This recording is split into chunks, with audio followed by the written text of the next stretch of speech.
देखिए, कुछ लोग जोड़ने में नहीं अपितु तोड़ने में ही हमेशा से विश्वास रखते हैं और हमेशा भ्रमित करने का कार्य करते रहते हैं। मेरे पास हमेशा से कई बार ये प्रश्न उठ कर के आया, लेकिन आज विशेषकर बहुत हमारे करीबी हैं। उनका एक प्रश्न था कि गुरुजी, हमने मकान तो बना लिया, लेकिन जब हमने मकान बनाया तब भूमि पूजन, वास्तु पूजन हम लोग प्रॉपर जो है विधि विधान से नहीं कर पाए। तो किसी ने उनको सलाह दिया कि अब आपका भूमि पूजन हो सकता है। उसके लिए जो है आपका एक कोना ईशान का तोड़ना पड़ेगा और वहां पर फिर गड्ढा करके भूमि पूजन होगा। तो मैं उन लोगों के लिए खासकर ये जानकारी आज प्रेषित करना चाह रहा हूं, उनको बताना चाह रहा हूं जिन लोगों के साथ ऐसी बातें हो सकता है आपके साथ भी कोई कर रहा हो, आपको भी किसी ने बताया। मैं एक जानकारी आपको दे दूं कि जब हम भूमि पूजन करते हैं तो सबसे पहले ये निश्चित नहीं कि हम ईशान कोण में ही करेंगे, क्योंकि सूर्य की अलग अलग दिशाओं में, अलग अलग राशियों पर जब संचरण करते हैं तो अलग अलग कोनों में, चारों कोनों में उसका विधान है कौन से समय कहां पर करना है। उसके लिए मैं स्वतंत्र अलग चर्चा कर चुका हूं, इसलिए हम आज उसके चर्चा नहीं करेंगे।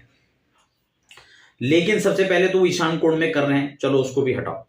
लेकिन घर बनने के बाद क्या अगर भूमि पूजन के समय विधि विधान से नहीं हुआ तो क्या गृह प्रवेश के समय उसको तोड़ना चाहिए?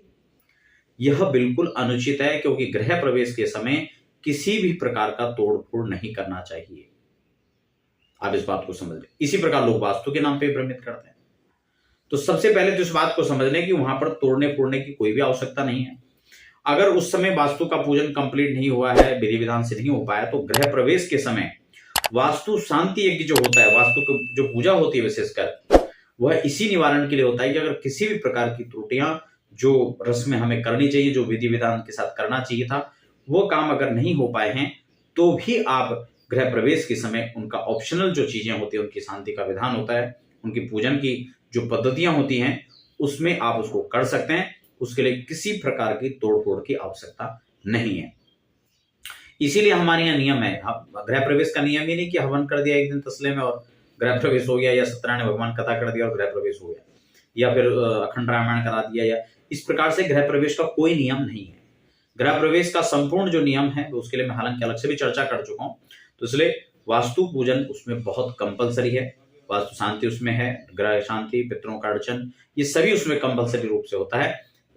तो इस प्रकार से आपको तोड़फोड़ की आवश्यकता नहीं है।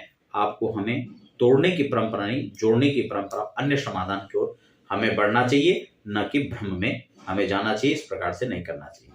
तो आशा करता हूं आज के कार्यक्रम के माध्यम से आपको ये बात समझ में आ चुकी होगी। धन्यवाद।